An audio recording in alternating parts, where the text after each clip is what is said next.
Welcome to episode 3 of Facilitation TV, the program that lets you tap into our practical experience in facilitation, in working with groups, and in things that you can easily apply. I'm Bevan Andrew. I'm joined by Andrew Huffer, my colleague. Welcome, Andrew. Thanks, Bevan. Good to see you here. Andrew, tell me this week, a week in the life of Andrew, facilitation. Man, well, the bits I can tell you. One thing I've been doing, which has been pretty interesting, been preparing for a strategic planning workshop with a farmer-grower group.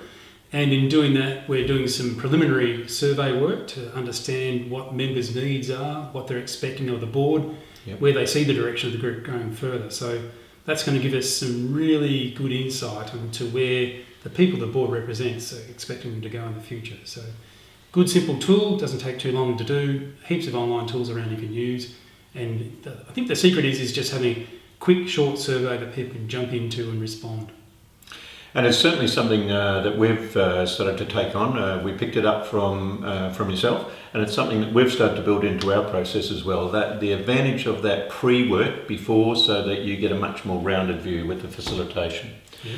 We've been, this week, we worked with a group of dairy farmers to help sort out some policy at a state level. In fact, quite a simple ask, some 38 policy areas in 4 hours, including lunch.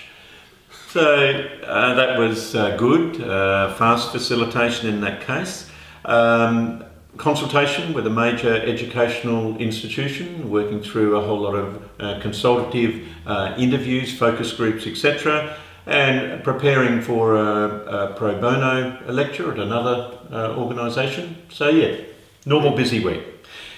All of these things are positive, Andrew. Let's delve back into the vault here. Let's go back into the vault. Take yourself back. One of those that didn't go quite so well. One that I can see you flensing already. Sweat, cold sweat. So we're talking the monumental stuff up here? Let's call it a monumental. All right. I need to bring on my colleague Bruce the Chook here. Bruce is my go-to person when there's been a stuff up. He's always there to listen. He's always there to scratch around for a solution for me. So beautiful. If ever you got the monumental stuff up, call Bruce. He's there to help. Mine was it was about underestimating the anger of a handful of local community members. And the stuff up by me was not actually doing enough homework with the client and preparing for this so-called information session. And a bit of background is these people that had a facility taken away from them that they'd had basically access to for over 50 years. And they weren't really involved in the decision, but the access they did have was illegal. And finally the organisation oversaw that and said, well, no more, enough's enough. Most people understood the need to do this, but there's still a handful of people who are pretty grumpy. The aim of the work or the information session was to tell them about the new facilities and what was going on. So my role was to facilitate that information session.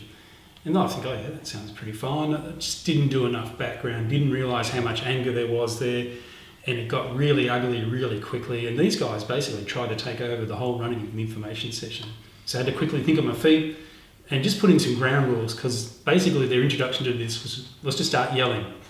Start yelling at me and the staff there I was working with. So put in some ground rules, some simple stuff of one person talking at a time, asking a direct question, and asking a question that was relevant to the issue. And once we got people into the mould of that, and they actually got some direct answers, things started to calm down a bit. But it was a bit shaky there for a while. Sure.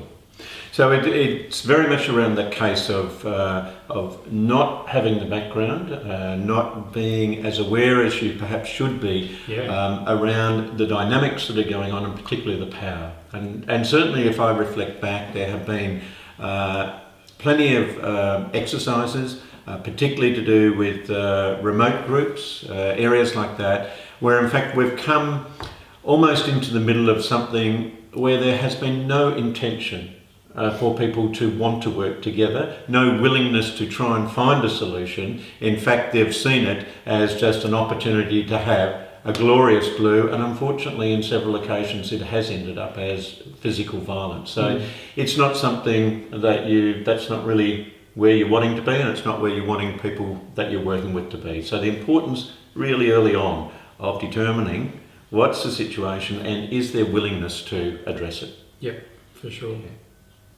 All right, so on that note, we're going to go away with Bruce, and we're going to scratch around ourselves and get some reassurance from Bruce. Thank you very much for this episode, and we look forward to seeing you in the next one.